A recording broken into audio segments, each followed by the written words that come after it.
بچه‌ها زنگ اول درس ریاضی، چی از این بهتر؟ شوخی میکنی؟ بفرمایید تو.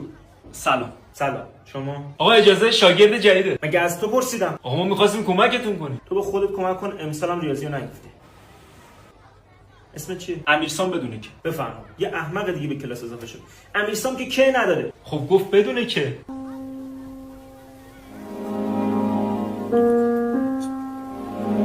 خب بیا بشین سر کلاس. باشه آقا. همیشه اینجوریه؟ کجاشو دیدی؟ تو نمک میریزی. بیا با تابلو. آقا اجازه شما الان برای اینکه ما رو ضایع بکنید یه سوال سخت می‌پرسید ما هم نمیتونیم جواب بدیم.